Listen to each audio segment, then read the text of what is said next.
What an exciting week this week for the Open, and tonight we've got some bonus content just for the Open, and it's all about sloping lies, because you'll have probably noticed at Royal St George's this week that there aren't that many flat lies, and so the players have got to adapt, and it's probably the player that adapts the best that's probably going to win this week. Because earlier in the week I had a member from Royal St George's come for a lesson, and he was saying how it really does demand a lot of adaptation from the players, especially for the amateurs. So for the pros, they're going to experience that too, but what we can take from this is how the pros adapt. They're all going to have their own way of doing it, but we've got the luxury of the Green Stage that you'll be seeing as well on Sky TV. The Zen Green Stage enables us to create any lie that is truly representative of real play. So we're making our practice reality. This is real world practice. So let's talk about sloping lies. Let's talk about ball above feet, ball below feet, and what does this do to our balance? We know that balance is absolutely critical for good swing biomechanics, and these guys are hitting long distances. These guys control their ball flight, so they must be controlling their balance. Now, we can't see that. These forces that we're using are invisible to the naked eye, but what we've got is we've got a pressure plate. So we're going to look at how the sloping lies affect our pressure. So using the Zen Green Stage and the pressure plate, we're going to look at what the eye can't see.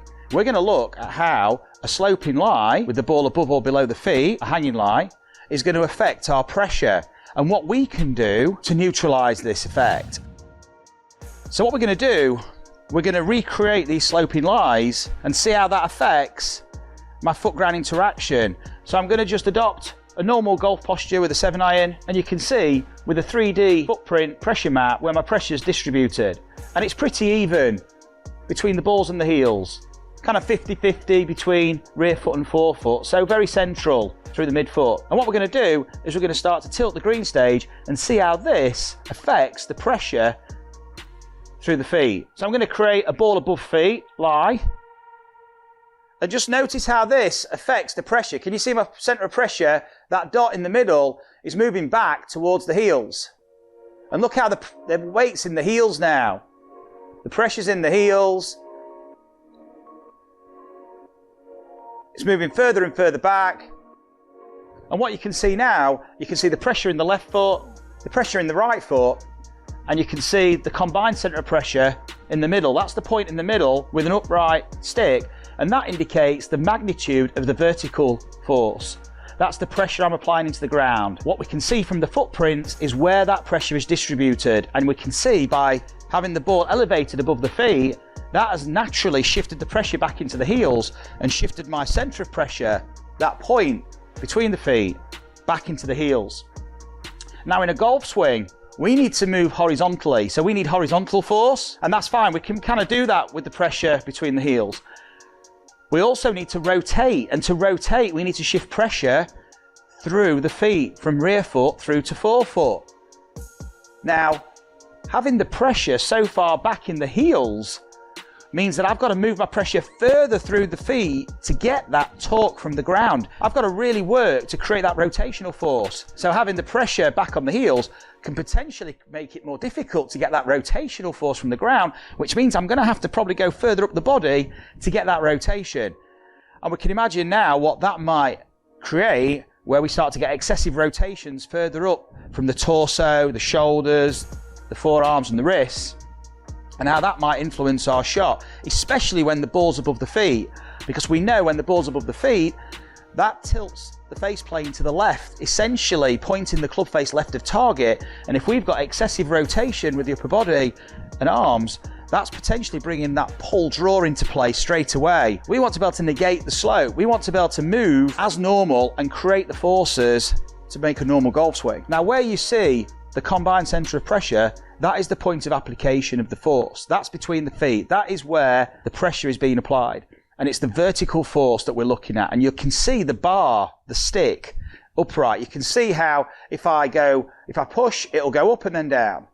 So as I move to the balls of my feet, the bar starts to increase as I'm loading, and then it decreases.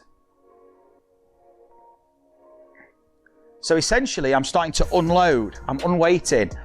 And we need to do this in a golf swing.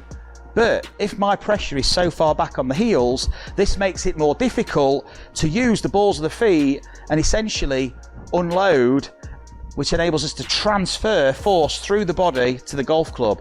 So this is really restricting the lower body action. So how can we adapt? The first thing we need to do is we need to find a balanced stance, because this is going to seriously influence our swing dynamics. So that's ball above feet, and we've seen how that affects pressure. It shifts it back into the heels. That's going to make it more difficult potentially to get that rotational force from the ground. Yes, we can get horizontal force, no problem, but it's the rotational force, and then the propulsion using the balls of the feet. We've got a long way to shift the pressure to the balls of the feet to be able to unload. So ultimately, we need that rotational force, and then we need the vertical force to transfer it through the body. And this is going to limit it severely. And so, as we know, this could potentially create excessive movement with the upper torso and arms, and therefore create excessive rotation with the club face. Now let's look at the complete polar opposite. Let's see now, pressure's on the heels. Let's see what happens now with the posture when we tilt so the ball is now below the feet. So below the feet, just notice what's happening. It's going from the heels, and now it's starting to return back, and it's returning back to kind of level where it was at the beginning, and now I'm below the feet. Now the ball's below the feet, and notice it's shifted onto the toes. I can really feel that now on the toes. My toes are actually starting to grip, and this is not a fantastic position to be in, because that's a nervous system response. That is the body's fight, flight, freeze, gripping. This seriously affects how we utilize the lower body and these muscular chains. It's starting to change the chain we're going to use and inhibit the function of it, because now we're gripping, we've got tension in the forefoot. I can feel the grip here. What it's also done, it's shifted the pressure forward. So now, yes, I can rotate using the forefeet, and I can get some push from the ground, which essentially is going to enable me to unload. But the golf club's going to be swinging this way at speed. I've got to be able to counterbalance this. So essentially, I've got to shift back to counterbalance, but my toes are gripping. That's going to restrict rotation. It's going to restrict the mobility of the lower body and my ability, therefore, to counterbalance this golf club. It's also going to affect, more importantly, the way I adapt my forces to create power and control the release of this golf club. So we need to find a place where we can swing freely, uninhibited, and adapt the slope. We're going to have to make some compromise here with the swing. We're going to have to adapt. Depends on the severity of the slope, but we're probably not going to be able to make a full swing. And that's fine. We can always just club up, no problem. But the first thing we need to do is we need to find our balance. We need to adapt our posture. And how are we going to do that? Well, the first thing we're going to do is we need to get that center of pressure back towards the center of the base of support. So back into the center of the stance. So now I've got the ability to move to the balls of the feet and the heels and rotate and push as well without compromising my overall balance, which ultimately is going to enable me to swing this golf club freely.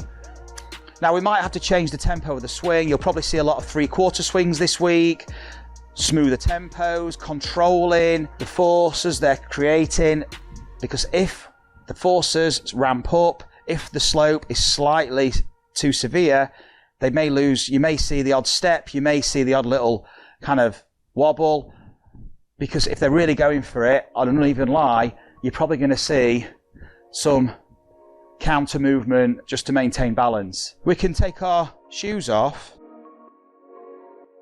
and we can close our eyes. Okay, so at the moment what I'm doing is I'm stood on the downhill lie. You can see from the 3D pressure map, my center of pressure is forward, my toes are gripping. So what I'm going to do, I'm going to close my eyes and I'm going to raise my toes off the floor, and then I'm going to center the pressure. So I've got my eyes closed and that's starting to feel more centered, and now I can feel the tripod. That's the balls of the feet and the heel. And now I can sense those 3 points of contact, and I want the distribution of pressure to be even over those 3 points of contact. So by lifting the toes up now, I can really sense those 3 points. I can adapt my knee flexion, my hip flexion. I can adjust my centre of mass. I can bend forward or back. I can really find where that place is. And that starts to feel pretty centred now. So with my eyes closed, and you can see on the 3D pressure map, my tripod, the pressures across the balls of the feet and the heels. What I'm going to do now is just relax my toes, and I've got evenly distributed pressure. So this is now in a place that's affording me the opportunity to easily move side to side and rotate, and I can start to therefore push as well with this ankle and hip mobility that this pressure shift is affording me. So I can start to use the all-important balls of the feet for the power. So using those 3 points of contact as a reference, that's really important, and raising the toes to feel that. So once we've found our tripods and we've got our balance evenly distributed, what I'd like to do then, obviously with the toes just relaxed, we're not gripping. If we're sensing gripping through the toes, then we're probably off balance. What I'd like you to do is take something like a medicine ball. If you haven't got a medicine ball, just a bucket or a kettlebell, if you've got a kettlebell, or just a dumbbell or something with weight. I've got a medicine ball here, and just support the weight of the ball, so we're swinging it from the shoulders. Find the tripod, so you can always just raise your toes, feel the tripod, feel the balls of the feet and the heels. You can see there on the pressure map where my tripod is, and then I'm going to relax the toes, and now I'm going to just rock the medicine ball, and I'm going to use this foot ground interaction to rotate the hips. And then you can see here we're getting a horizontal force too. There's a lateral shift. That pressure's moving side to side, but the pressure's also moving from heel to toe, so there's a rotational force there too. And what this horizontal force is enabling me to do is shift my pressure, accelerate, brake, and then counter move. So essentially, the acceleration creates the momentum, it stops, it brakes, which allows the ball to swing, but that braking of that pressure enables me to unload and go more vertical, and then on the backswing too. So there's a loading and an unloading. Now this is much easier to create when we're balanced. If the pressure is evenly distributed, we can use the ankles now. The pressure can move through the feet, that rotates the ankles, it rotates the hips easier, and now the pelvis moves easier, and it can elevate too, so we can start to get some loading and unloading. We can start to transfer that vertical force through the body, and we're creating the torque both horizontally and also in the frontal plane, which is really going to contribute to this momentum with the ball or the golf club. This is absolutely critical to get club head speed, but also control of that release. Just the act of swinging the ball will find the tripods. So using this motion, we start to naturally accrue our most functional dynamics. And by that I mean where the pressure is. So move the ball and move the ball, swing the ball side to side, not round the body, just side to side, up and down from the shoulders, but using the feet, the ankles, the knees, the hips, the pelvis. Naturally find that place that gives you the most effective movement pattern. Moving with ease. And then just hold still for a second, keeping the toes soft, and notice where the balance is. It's going to be evenly distributed because that's how the body's adapting to the slope. Then put the ball to one side, grab the golf club, and now imagine this is the medicine ball. And you can see from the pressure plate how the pressure's moving easily, side to side, front to back, and I can easily use all the footprints. That's enabling me to access the forefoot to get the rotation and the vertical force. So if we hit a shot here, what it's also enabling me to do is control the low point. Using that horizontal, it's really important, not only to create momentum, but enable us to create that braking force to allow us to rotate and extend at the right time, We don't want to be rotating and extending early. If we're on the toes and we're going up, probably going to hit or thin the ball or hit the ground before the ball. But if we can shift and rotate and extend, we can now control that low point. Now we might have to compromise, depends on the severity of the slope, but we might have to make less of a swing, maybe a 3/4 swing, maybe smooth the swing down to maybe a 70, 80%, whatever you feel you need to do to adapt, maybe club up. So this is a 7, maybe I'd take a 6. What we can do now is we can start to move.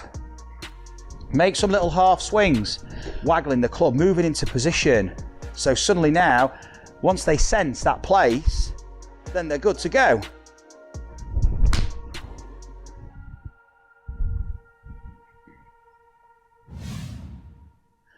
So now we're going to look at how it affects it when the ball's above the feet. So we're still going to employ the same methods, but we're just going to see how the upper body adapts too. So let's now tilt it.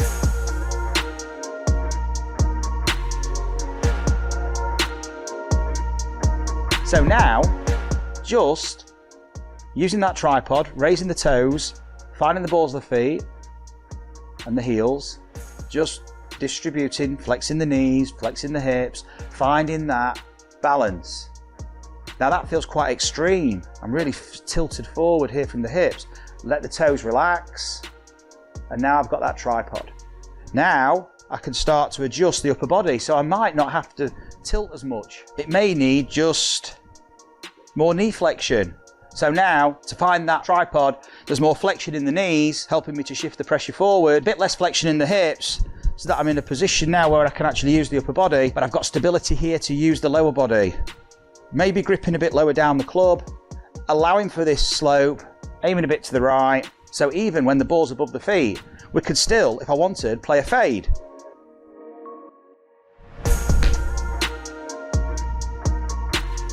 So I had to work for that fade, but nevertheless, I managed to negate the slope and play a slight fade, really having to use the feet excessively, but that's only allowed because the balance is central. So the easy way again to find that is find something to swing. Medicine ball being the perfect tool. Here you can see pressure's on the heels, find the medicine ball, now swing the medicine ball.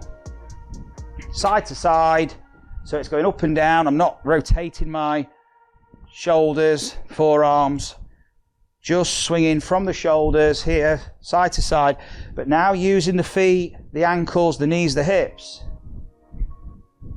And you can see on the pressure map how the pressure's migrating through the feet. The line of pressure's rotating. We've got that torque. We've got the horizontal force for the momentum and to enable us to accelerate, then brake, to let the ball go if we were throwing or if we were swinging the club and releasing the club.